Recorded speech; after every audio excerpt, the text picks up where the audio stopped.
రాజ్యాల వాళ్ళు అటాక్ చేస్తున్న విషయం తెలిసిన తర్వాత జనరల్ గా బాధలో ఉన్నప్పుడు 100కి లేదా 10 మందిలో 7 ప్రార్థన అయితే చేయరు.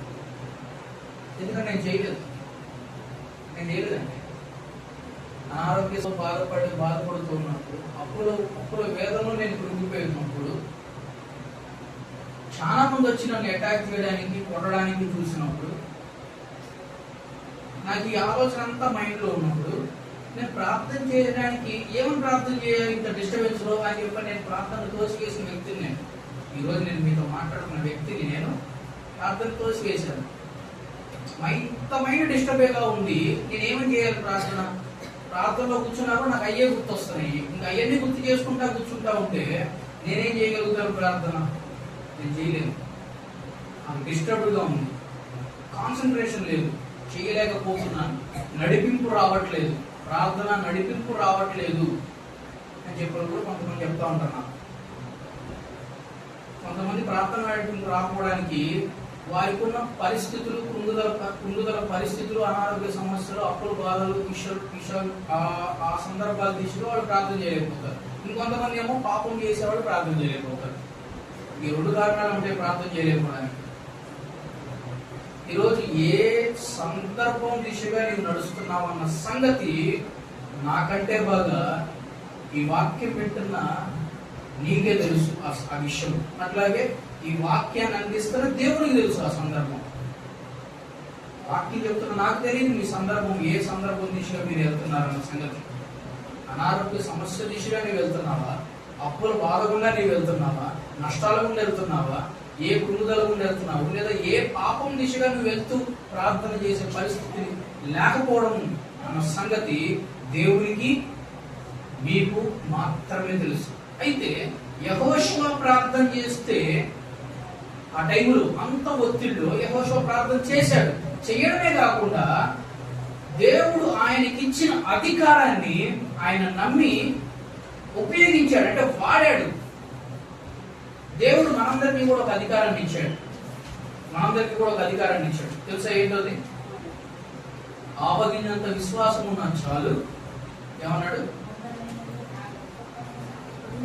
కొండనేను నువ్వు పక్కకెళ్ళు అని అంటే అది పక్కకి జరుగుతుంది అన్నాడు. నేను వచ్చి జరుగుతానల్లా. అర్థమవుతుందా? నీవు కొండని చూసి నువ్వు పక్కకు పో అని అంటే అది పక్కకు పోతుంది అని అన్నాడు. దీన్ని ఏమంటారు? అధికారం అంటారు.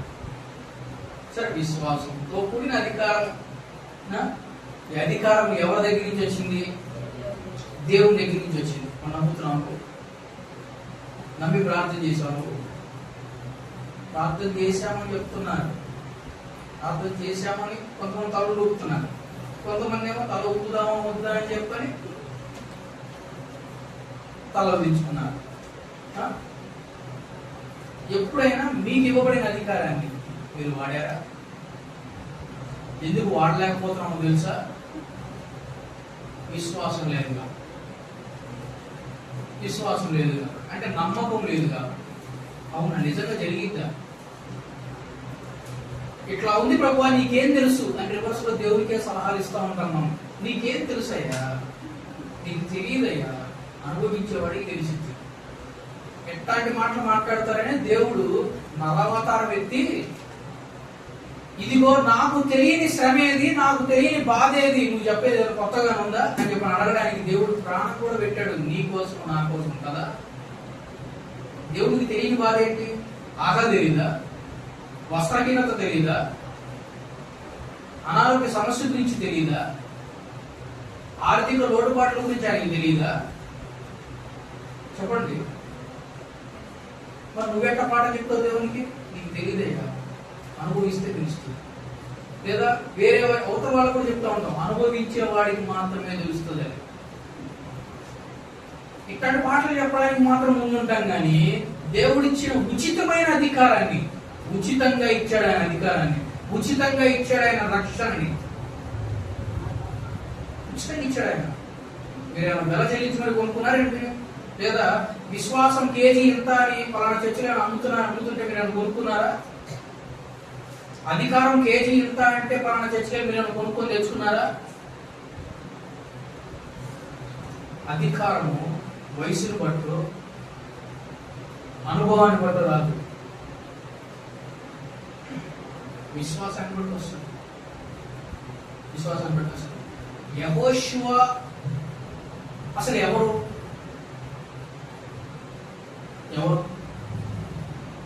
యెహోషువ గురించి పరిచయం చేస్తున్న వచనము ఏంటి అంటే ఇప్పుడు మనం ఆలోచన చేస్తే నిర్గమాకాండం 24వ అధ్యాయం 13వ వచనం. నిర్గమాకాండం 24వ అధ్యాయం 13వ వచనం. మోషేయు అతని పరిచారకుడైన యెహోషువయు. చాలు. ఏమొచ్చింది అక్కడ? ఎవరిప్పుడు? యెహోషువ పరిచారకుడు. ఎవరికి పరిచారకుడు? మోషేకి పరిచారకుడు. మోషేకి నీళ్ళు అందించేటోడు, చేతులను కడిగేటోడు, ప్లేట్లు కడిగేటోడు. మోషే అన్నం తింటే ఆ ప్లేట్లు తీసుకెళ్లి కడిగేటోడు. ఒక కడిగేటోడుకున్న విశ్వాసం, ఒక కడిగేటోడుకున్న ఆ వాడాలి, అధికారాన్ని వాడాలన్న ఆలోచన. అంటే మనం అనుకుంటా ఉంటాం కదా, మేమెంత మా బతికెంత, మేము చెబితే కూడా వాళ్ళు వింటారా, మేము చెబితే కూడా పరిస్థితి మారుతుందా, పాస్టర్ గారు చేస్తే ఏదన్నా కొంచెం హెల్ప్ అవుతుంది, పాస్టర్ గారు ప్రార్థన చేయండి, మాకు ఈ బాధ, పాస్టర్ గారు ప్రార్థన చేయండి. పాస్టర్ గారు ప్రార్థన చేస్తేనే జరిగిద్దా? మీరు చేస్తే జరగదా? చెప్పండి. యెహోషువ ఎవరు ఇప్పుడు అక్కడ? ఆఫ్టర్ ఆల్ ఒక రకంగా పరిచారకుడు, పంటలు కడిగేవాడు. మోషే పట్లు ఉతికేవాడు.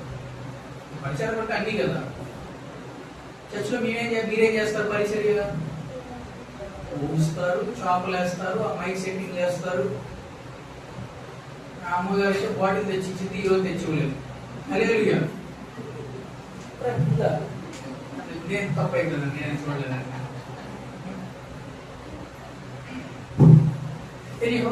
ఇటువంటి పరిచర్య చేస్తూ ఉంటారు. పరిచర్య చేస్తే ఏమొస్తుంది? పరిచర్య చేస్తే ఏం ఆశీర్వాదం మనం పొందుకుంటాం? చేపలు వేసినంత మాత్రాన, ఊడిచినంత మాత్రాన ఏముంటుంది? ఏం జరుగుతుంది? ఏం గొప్ప అద్భుతాన్ని మేము చూస్తాం అని అనుకుంటే, యెహోషువ ఉదాహరణ నిలువెత్తు సాక్ష్యం.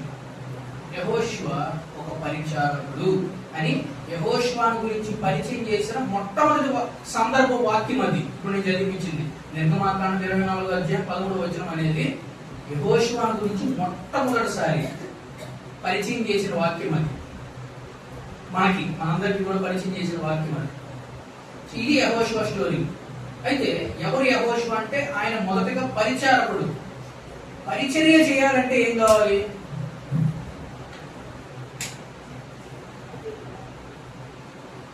పరిచర్య చేయాలంటే ఏం కావాలి? ఇంకా అర్థమయ్యేలా చెప్తాను. ఒక నరేంద్ర మోడీ మీటింగ్ జరుగుతుంది అన్నాడు. ఫర్ సపోజ్ నరేంద్ర మోడీ కుర్చీలు వేస్తాడా? వేస్తారంటారు మీరు? వేరా? ఎవరు వేస్తారు? అక్కడికి ఏదో పని వాళ్ళు వేస్తారు. నరేంద్ర మోడీ ఎప్పుడైతే కూర్చుంటాడు పనులతో పాటు కలిసి, ఎందుకు?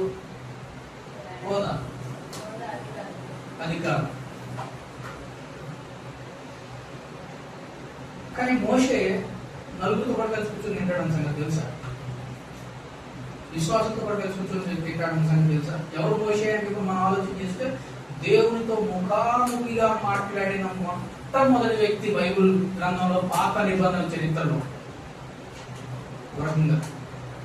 ఇంత గొప్ప ఆధిక్యత, గొప్ప నాయకుడు, ఒంటి చేత్తో దాదాపుగా 40 లక్షల మందిని నడిపించిన నాయకుడు. మైక్ సెట్టింగ్ ఏమన్నా మనలాగా? మరి ఎట్లా అది చెప్పాడు? 40 లక్షల మందికి పైగా మాట్లాడితే 40 లక్షల మందికి ఎట్లా అనిపించింది? ఆ సందు చివరి నుంచి పిలవండి, ఈ సందు ఇంకో చివరి ఏమైనా వినబడిద్దేమో. 40 లక్షల మందికి ఆయన నిలబడి మాట్లాడుతుంటే ఎట్లా చేరిన మాట వితౌట్ సౌండ్ సిస్టమ్ కదా. ఇంత గొప్ప ఆత్మాభిషేకం కలిగిన మోషే,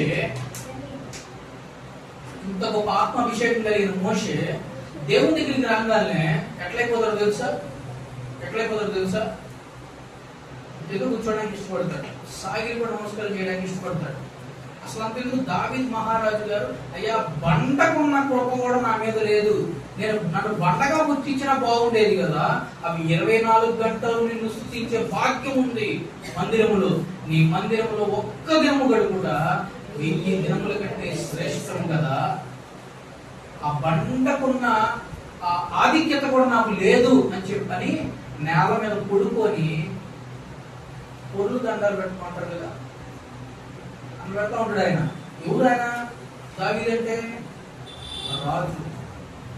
రాజు అండి. నరేంద్ర మోడీ గారు కింద కూర్చోరు కానీ కూర్చోలేమంటే. కానీ దావీదు మహారాజుని తీసుకున్న, మోషేని తీసుకున్న, ఈ పాత నిబంధనలు బైబిల్లో ఉన్న భక్తులు మనం తీసుకుంటే వాళ్ళు పరిచర్య చేయడానికి ఎక్కడ కూడా వెనకాడలేదు. అంటే ఇప్పుడు ఓవరాల్ గా మనకి పరిచర్య చేయడానికి ఏం కావాలి అని చెప్పనే సందర్భాన్ని మనం మాట్లాడడానికి ఉదాహరణ తీసుకున్నాం. పరిచర్య చేయడానికి ఏం కావాలంటే తగ్గింపు కావాలి. ఏం కావాలి? తగ్గింపు కావాలి. పరిచర్య చేయడానికి, పని చేయడానికి. మన ఇంట్లో 3 ఆడపిల్లలు ఉన్నారు, మీ ఇంట్లో వంతులు వేసుకుంటారు కదా. నేను ఈ రోజు అంట్లు తోమాను కాబట్టి నువ్వు ఇల్లు పొడవాలి, ఇంకొక బట్టలు ఉతకాలి. సరే, 2 ఆడపిల్లలు ఎత్తుకొని అందరూ ఎట్లండి పని చేయడానికి ఎప్పుడు చూసినా నేనే చేయాలా అనే మాట కూడా వస్తూ ఉండే కదా. రావంటారండి అంటారా? గమనిస్తున్నాం.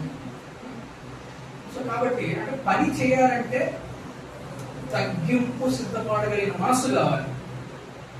యెహోషువ అనే ఆయన నూను కుమారుడు, ఒక రకంగా యాజక వంశము, ఇటువంటి వ్యక్తి, ఇటువంటి కుటుంబంలో పుట్టిన వ్యక్తి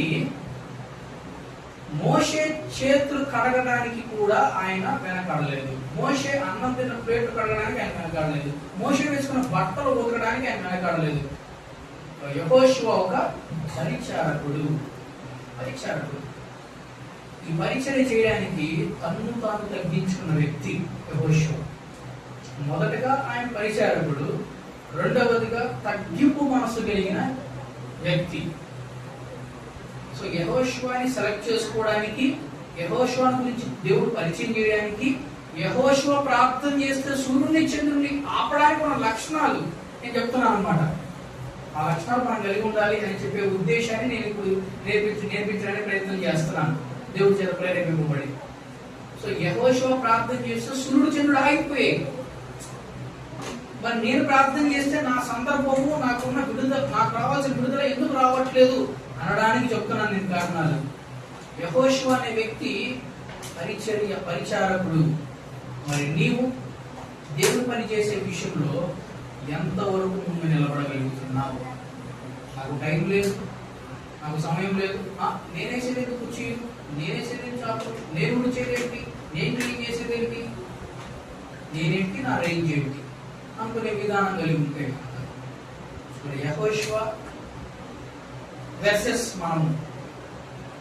మన జీవితం.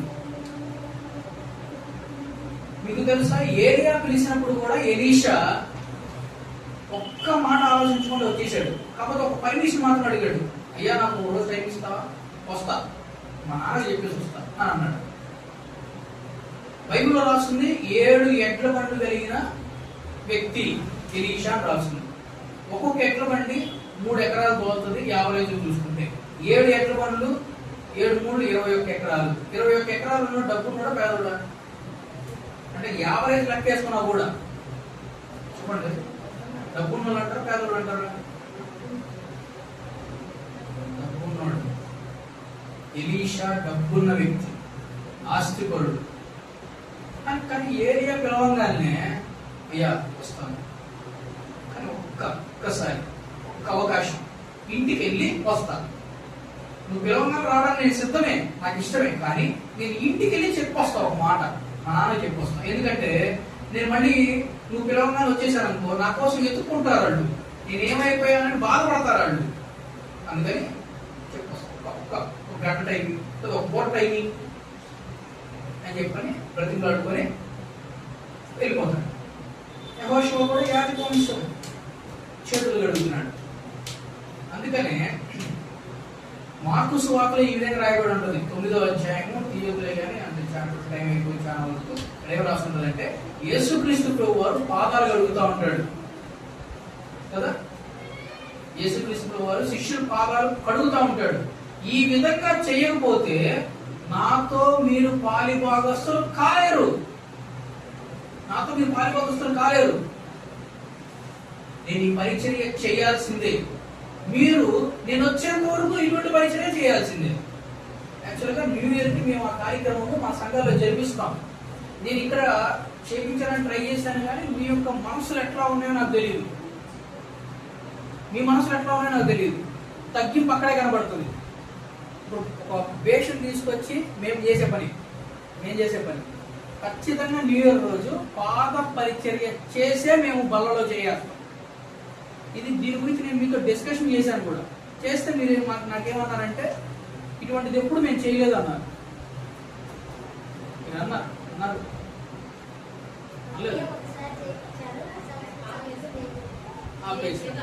యాక్చువల్గా అది చేసుకోవాలి కదా.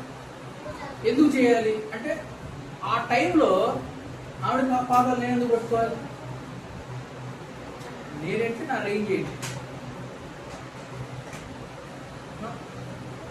అని ఆలోచన ఉంటుంది కదండి, ఉండదా? కాబట్టి పాద పరిచయం చేసేటప్పుడు తగ్గింపు తత్వం ఎంతవరకు మనం కలిగి ఉన్నామనే క్వశ్చన్ దేవుడు వేసినప్పుడు ఏం చెప్తాం మనం సమాధానం, ఏం చెప్పగలం మనం సమాధానం, ఏం ఆన్సర్ ఇవ్వగలం మనం? మోషే చేతులు కడగడానికి ఆయన ఇష్టపడ్డాడు, బట్టలు కూడా ఆయన ఇష్టపడ్డాడు, పరిచర్య చేయడానికి ఇష్టపడ్డాడు, తను తాను తగ్గించుకొని. మొదటగా యెహోషువ పరిచారకుడైతే, రెండవదిగా యెహోషువ తగ్గింపు కలిగిన మనస్సు కలిగిన వ్యక్తి, తగ్గింపు మనస్సు కలిగిన వ్యక్తి. ఈ తగ్గింపు ఎవరి దగ్గర నుంచి నేర్చుకున్నాడు ఆయన అంటే దేవుని దగ్గర నుంచి వచ్చింది. తగ్గింపు తత్వం దేవుని దగ్గర నుంచి వచ్చేది. సో పిల్లలు తగ్గించుకోవట్లేదంటే ఆ విధానము తల్లిదండ్రుల దగ్గర లేదు కాబట్టి పిల్లలకి లేదు అని చెప్పి చెప్పుకోవచ్చు. తల్లిదండ్రులు లేకపోతే పిల్లలకి అది రాదు. ఎందుకంటే వాడు చిన్నప్పటి నుంచే సహజంగా నాలుగు మాటలు లేదా వాడుక భాషలో కట్టేసి వాడి దగ్గర నువ్వు వెళ్ళేది ఏంటాడు, వాళ్ళ దగ్గర నువ్వు వెళ్ళేది ఏంటి అనే మాట ఎందుకంటే అనేస్తాం. వాళ్ళ మనసులో ఈ మాటలు నాటుకుపోతాయి. అవును నిజమే కదా, మా అమ్మ చెప్పింది లేదా మా నాన్న చెప్పాడు, వీళ్ళ దగ్గరికి వెళ్ళేది ఏంటి లేదా వీళ్ళకేమో మనం మాట్లాడేది ఏంటి, వీళ్ళెంత వీళ్ళ ఇదెంత అనే సందర్భము తల్లిదండ్రులు కొన్ని సందర్భాల్లో పిల్లలకి చెప్తా ఉంటారు. పిల్లలు అవి గుర్తుపెట్టుకొని ఆ విధంగా నడిచే కార్యక్రమాన్ని చేస్తూ ఉంటారు.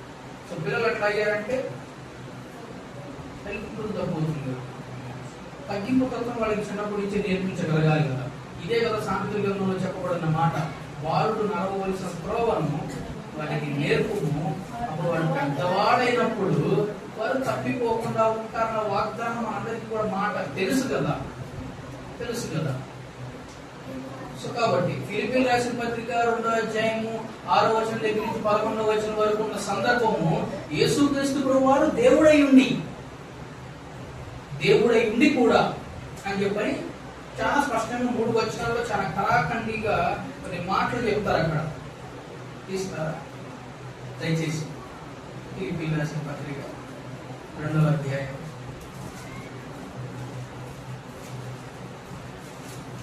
6వ వచనం దగ్గర 179వ పేజీ నంబర్ కొత్త నిబంధన ఆయన దేవుని స్వరూపమును కలిగిన వాడై ఉండి దేవునితో సమానముగా ఉండటం విడిచిపెట్టకూడని భాగ్యముని ఎంచుకొనలేదు గాని మనుష్యుల పోలికగా పుట్టి దాసుని స్వరూపమును ధరించుకొని తన్ను తానే రిక్తునిగా చేసుకొనెను. మరియు ఆయన ఆకారమందు మనుష్యుడిగా కనబడి మరణము పొందునంతగా అనగా శిలువ మరణం పొందునంతగా విధేయత చూపిన వాడై తన్ను తాను తగ్గించుకున్నాడు. దేవుడు పిలవంగానే తన్ను తాను తగ్గించుకొని ముందుకొచ్చిన వ్యక్తుల్లో అబ్రహాము కనబడతాడు, మోషే కనబడతాడు, యెహోషువ కనబడతాడు, ఈ భక్తులందరూ కనబడతారు దేవుడు పిలవంగానే. అయితే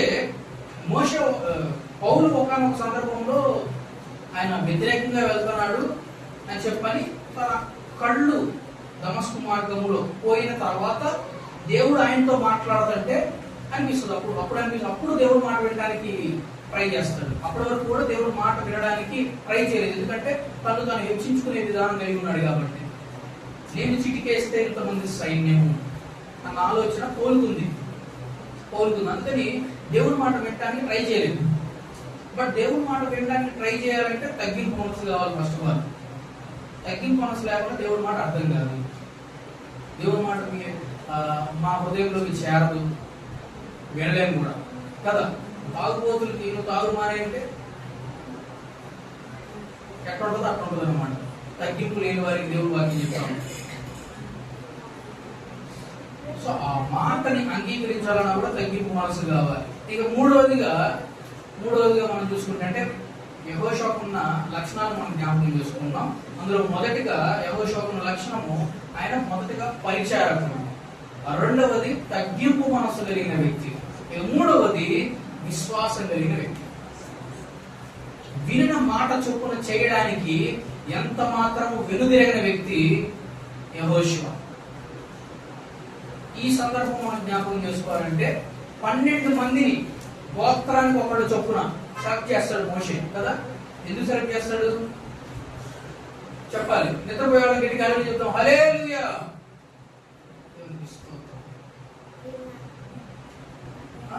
అంటే ఎలర్ట్గా ఉన్నారా లేదా అంటే మీరు రెస్పాండ్ అవ్వట్లేదు కదా. మోషే గోత్రానికి ఒకళ్ళు చొప్పున సెలెక్ట్ చేసుకొని 12 గోత్రాలు 12 మందిని సెలెక్ట్ చేస్తాడు. ఎందుకు సెలెక్ట్ చేస్తాడు? ఏ పని కోసం సెలెక్ట్ చేస్తాడు చెప్పాడు.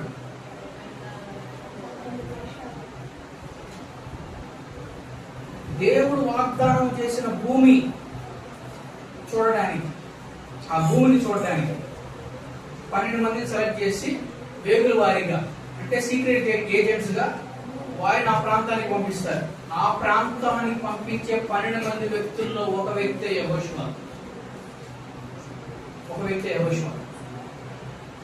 అయితే 10 మంది వచ్చి ఒక సమాధానం చెప్తారు.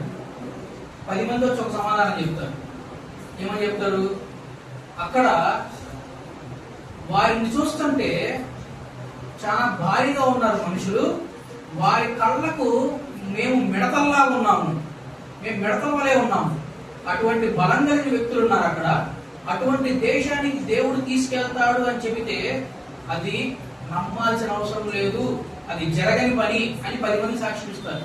వచ్చి 2 మాత్రమే మాట్లాడతారు, లేదు అది పాలు తేనెలు ప్రవహించు దేశమే, మనం ఖచ్చితంగా వెళ్ళగలము. అవును మనం మిడతలే ఉన్నాం కాదనట్లేదు, కానీ మనల్ని సెలెక్ట్ చేసుకున్న దేవుడు ఆ ప్రాంతానికి నిలబెడతాడు ఖచ్చితంగా. దాంట్లో ఏ డౌట్ లేదని నమ్మిన వ్యక్తులు మాత్రం 2. ఆ 2లో ఒకళ్ళు యెహోషువ, ఇంకో వ్యక్తి కాలేబు. కనాన్ దేశాన్ని కాలేబుకే ఆయన ఇచ్చేస్తాడు. మిగతా 11 మంది గోత్రాలు వేరు వేరు ప్రాంతాలకు వెళ్తారు. ఆ కనాన్ దేశాన్ని మాత్రం కాలేబే పరిపాలిస్తూ ఉంటాడు.